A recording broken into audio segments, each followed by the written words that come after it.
पूरे देश और दुनिया में इस समय कोरोना का भय छाया हुआ है और इसी के चलते देश सहित पूरी दुनिया के कई बड़े शहरों में तमाम जगह पर जो है वो लॉकडाउन चल रहा है। इस लॉकडाउन के चलते सारे लोग घरों के भीतर हैं, यानी सारे इंसान अभी इस समय अपने घरों में हैं। और जब इंसान भीतर है तो प्रकृति को खुलकर जीने का अवसर मिल गया है।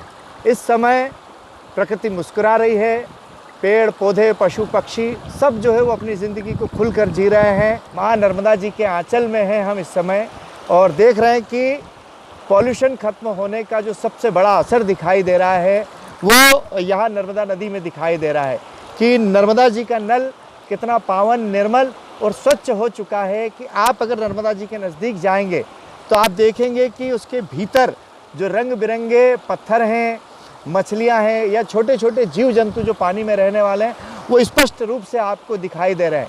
यानी कि नर्मदा जी का जल इतना पवित्र और निर्मल हो चुका है कि उसमें से प्रदूषण पूरी तरह से ख़त्म हो चुका है। तो ये कह सकते हैं कि कोरोना की वजह से जहाँ पूरे देश और दुनिया में भय का माहौल छाया हुआ है, वहीं कोरोना का एक सकारात्मक पहलू यह भी है कि कोरोना की वजह से प्रकृति जो है वो खुल के मुस्कुरा रही है। नदियाँ अपने वास्तविक स्वरूप में आ गई है और नदियों का जो जल है वह पूरी तरह से स्वच्छ और निर्मल हो चुका है और उसका नज़ारा आप जो है वो इस खबर के माध्यम से देख सकते हैं या फिर किसी नदी के किनारे आप पहुंचकर ही देख सकते हैं कि प्रदूषण खत्म होने का सबसे बड़ा असर जो आया है नदियों पर, वो कितना असर आया। कल कल बहता नर्मदा का यह जल इन दिनों पूरी तरह से शुद्ध हो चुका है। वैसे तो नर्मदा का जल हमेशा ही स्वच्छ और निर्मल रहा है, किंतु इन दिनों लॉकडाउन के चलते यह पानी और भी शुद्ध हो चुका है। और यह इसलिए संभव हुआ है क्योंकि इसकी टर्बिडिटी कम हो गई है।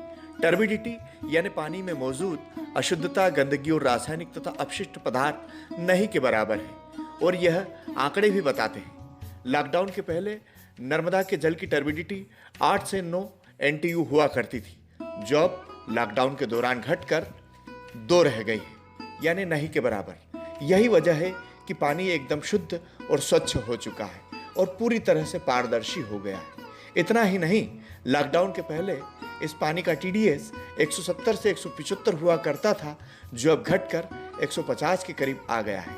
और साथ ही पानी की pH वैल्यू भी पहले से बेहतर हो गई है। इसलिए पानी न सिर्फ देखने में पूरी तरह से पारदर्शी हो चुका है, बल्कि पीने में भी स्वादिष्ट हो गया है। यह सब संभव हुआ है लॉकडाउन के दौरान, जब सारे लोग घरों के भीतर हैं और उद्योग धंधे भी बंद हैं। आंकड़े दर्शाते हैं कि मानव प्रकृति को कितना नुकसान पहुंचा रहा है। अभी कोरोना के साथ साथ भीषण गर्मी का दौर भी चल रहा है।